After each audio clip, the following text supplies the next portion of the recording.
Hey guys, how's it going? Today we are going to be doing some potting up here in the greenhouse. It's kind of overcast for the most part. The sun is peeking out here and there though. It's a beautiful day.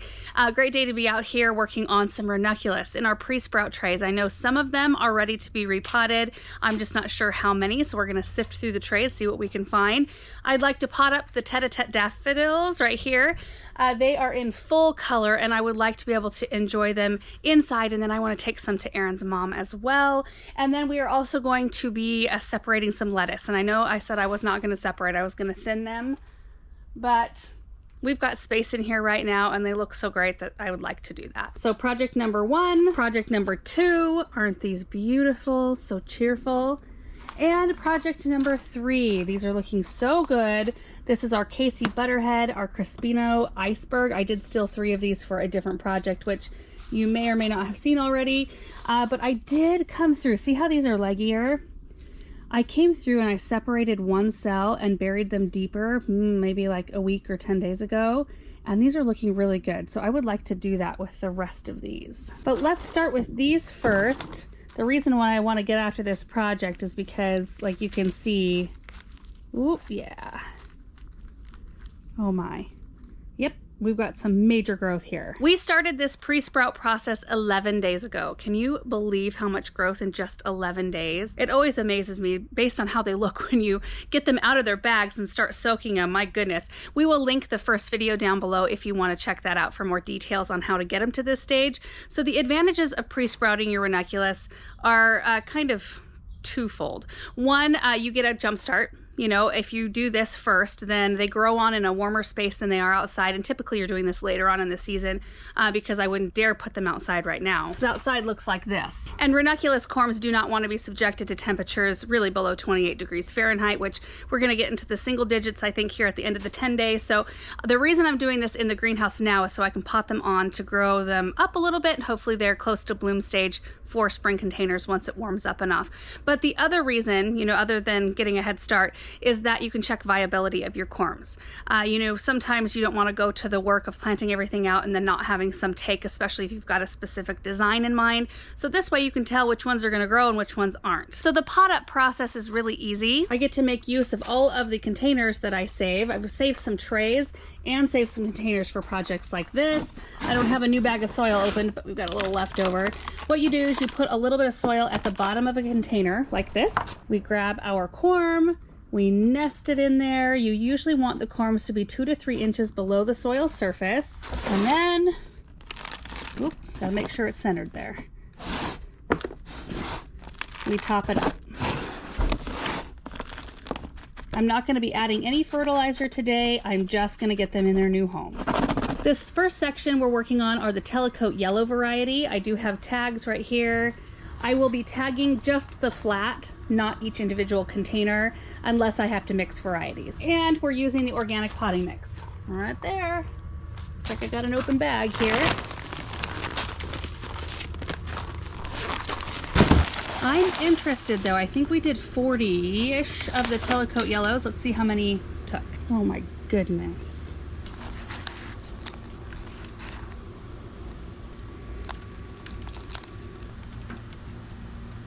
$39 sprouted, beautiful looking corms.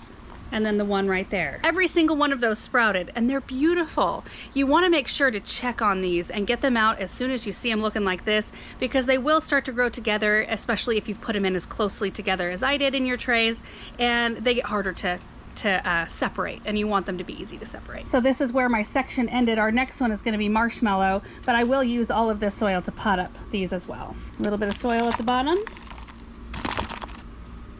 Nice, beautiful big corm, and tuck it in. All right, I'm gonna pot up the rest of these Telecoat yellows and then we'll sift through the marshmallow variety.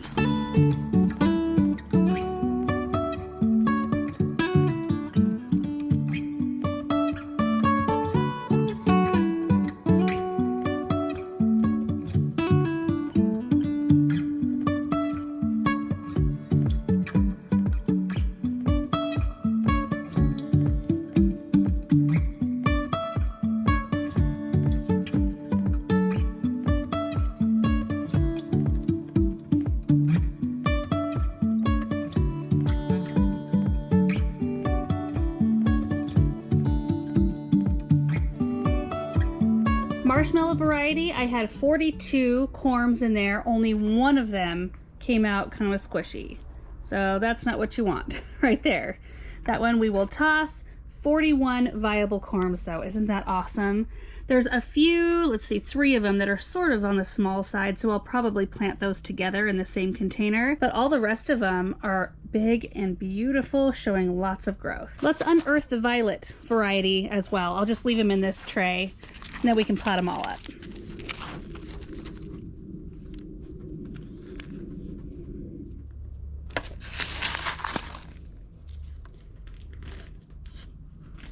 Okay, I thought I only had 40 of the violet variety, but that's 39 viable corms right there, all with growth on them. You will notice on a few of them that they're just starting to sprout. So they're showing signs of growth, even though they're not as far along as these. I mean, you could leave these in pre-sprout trays, but I know that this one is gonna grow. So I'm gonna go ahead and plant it. And then we have these 4 right here, which brings our total to 43 corms. It's weird. They look so, this one doesn't look super healthy. This one has growth points. You see those kind of lighter green, light white shoots at the top, but the bottom has a little bit of mold. It's not super squishy though. So I'm going to plant this one, but I'm going to mark it specially so I know that, you know, this is one of the iffy ones. Same with these. These corms look so healthy. There's no squishiness, nothing, but I don't see any signs of growth yet. So strange. So I'm going to do the same thing. These will be planted but marked separately from the ones that are showing strong signs of growth. Okay, I'm going to get all of these planted, and then we are going to sift through the tray of white corms.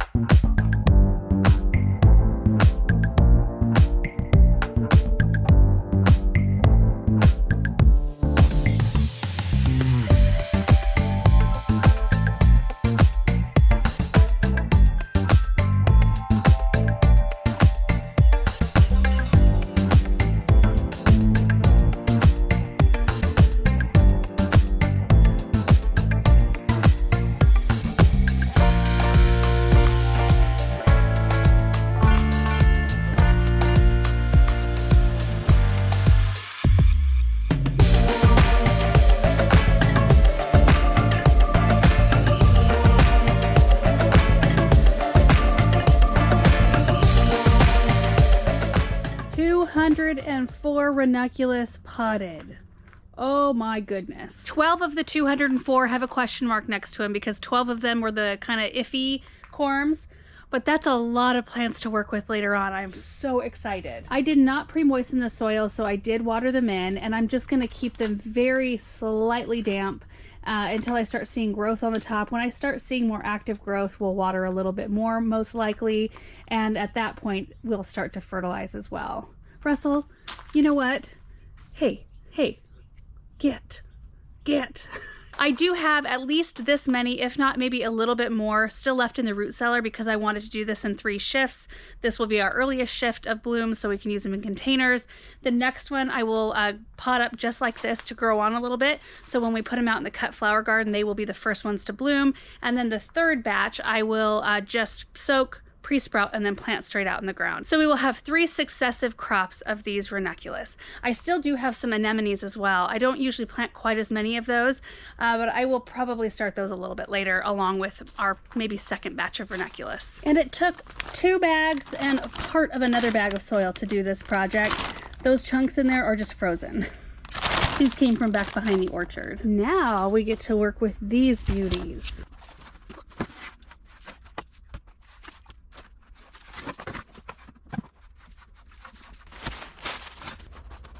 All right, guys, so here's the plan. 2 simple daffodil containers. Now they are bloomed out, but a lot of them have just fresh blooms that have just opened. It's just so warm in this greenhouse, which I'm thankful for, but it doesn't keep bulbs blooming, you know, as long as they could if they were out in the cooler temps. So I don't really want to, you know, go to the trouble of lining this completely with moss and then plastic. I'm just going to put a little plastic at the bottom right there to act as a saucer. Then I'm just going to set these pots in here just like this and put moss around it to make it look kind of finished. Okay, Russell, what are you doing? Popping holes in the plastic is what you're doing. What a naughty, naughty kitty. I don't have the air blower on right now because it makes such a loud, high-pitched noise when I'm in here trying to talk to you guys. And I just realized that I forgot to turn my mic. Did I forget to turn my mic on again? No, I remembered, but I think I forgot to turn it off for the whole first part of this video. So I do apologize if the audio was kind of hard to hear.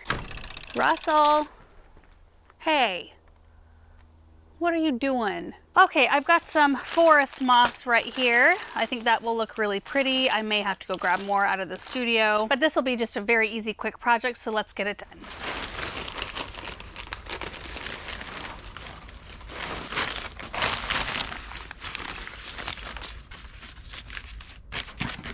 Oh, look who it is.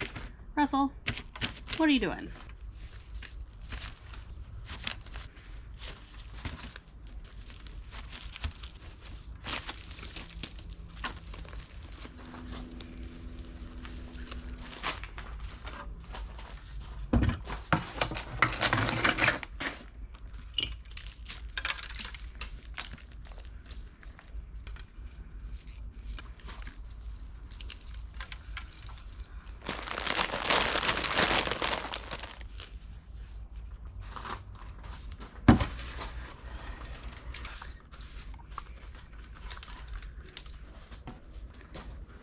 It's cool. You're not blocking the view at all. We're going to be able to spread a little bit of spring cheer around. This looks so, so sweet and simple, effective, especially with Russell.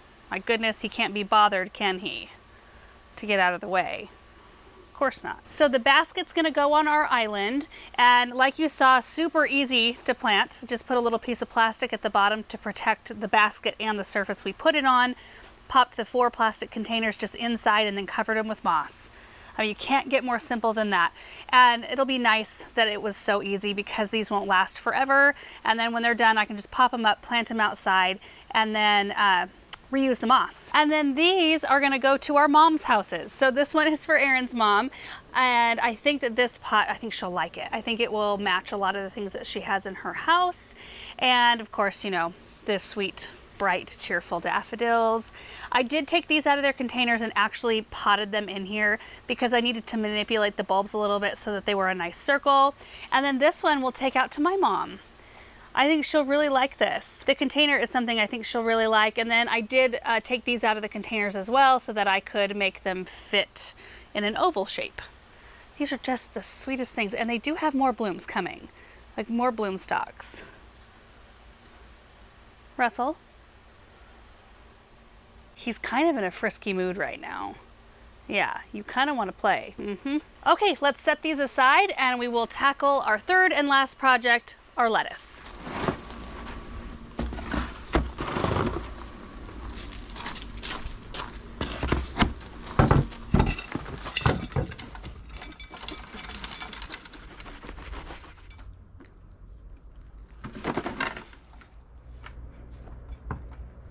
So this is lettuce I started just a few weeks ago, and it really has done well out here in the greenhouse. The butterhead lettuce, the Casey, is definitely more compact and thicker. There's cheddar, and then the iceberg is a lot more leggy. And I had intended, like I mentioned earlier, can you scoot? I mentioned, I think, that I had intended on just thinning these out. I was just going to clip out the extra seedling that came up and not separate them. But I think instead of cutting them out, I'll separate the seedlings, pot one back in this tray, and pot the extras in this bowl right here and just have a salad bowl. I think that would be a really pretty look, and it would utilize the extra seedlings, and we have time to do it this time of year. Plus, I wanted to show you too how you can bury your seedlings deeper if they've gotten leggy. We've got these tongs right here, which are so nice. They go specifically with these Growy seed starters, but you can pop your seedlings out. You can see I've got 2 there, 2 floppy little seedlings, and we are just going to gently ease them apart like that. One will go back down in the cell. Let me pop this one in here. But when I plant this back, I'm going to be burying that leggy stem quite a bit deeper than it originally was, so it'll sit better in the cell. And I've already done it with 2 of them, and I did that, maybe 10 days, maybe 2 weeks ago, and they've responded beautifully. They're just sitting straight upright, looking really good. And I'm not sure why there's a difference, why this one is more leggy than this one. Maybe it's just a variety thing. But yeah, that's the plan. Get some holes ready here.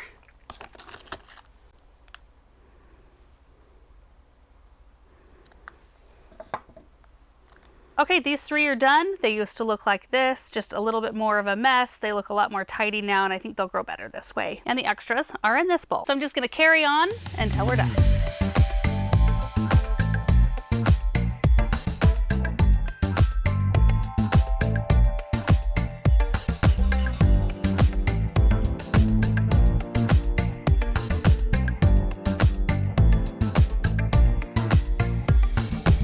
All done and watered in. These plants are going to be so much happier not competing with each other. That's why it is so important in the first couple of weeks after they have germinated and they've put on, you know, a couple of sets of leaves, get them thinned out or separated so that they don't have to compete for nutrients and root space and all of that business. So whether or not you're just clipping out the extra seedling or separating them, it's just a good idea to keep that on your radar. Now, like the Crispino lettuce, it looks a little flopped over and weird because it was growing weird. You know, it was so stretched out and laying down, and then they were competing for light with one another, you know, in each of their cells, that now that they're separated, there's more airflow around them. They've been sunk a little bit further. I think with the natural light, they'll kind of correct themselves. And I will probably come along in the next, I don't know, couple of days, and I'll fertilize them at half strength. I haven't fertilized them yet, and I won't do that today just because I disrupted their system so much. I'll give them a chance to kind of settle in just a little bit. And this bowl is just a mix of all the extras. So I think that'll be really pretty when it starts to put on some growth. So now, other than getting those 2 pots of daffodils delivered, which we will do later on, Samantha's napping right now, so we will do that when she wakes up, we're done with projects for this afternoon. So happy to have the ranunculus done. I mean, 204 little flowers potted up. That is just so much fun. And you know, every single season I always wish that I would have done something like this earlier, and for some reason it always kind of slips through the cracks, or I forget, because it's not really on our radar this time of year to be doing, I mean, it's starting to be a little bit more with some of our really early stuff, you know, Lisianthus being one of them, which we do have Lisianthus up now in the studio. What are some other things that you could be starting right now? Oh, I don't know, eucalyptus is one. Geraniums. Yeah, there's probably a list. It's not huge, but there is a list of things you could be starting this early. But anyway, yeah, it's just something, the ranunculus and things like that isn't really something I usually think about super early. So it's going to be nice to not have to go down to the garden center and pick these up. Hopefully we'll have some ready to roll when we're ready. So anyway, thank you guys so much for watching this video. I hope you enjoyed it, and we will see you in the next one. Bye. Now look at him. Who's found my coat? Russell.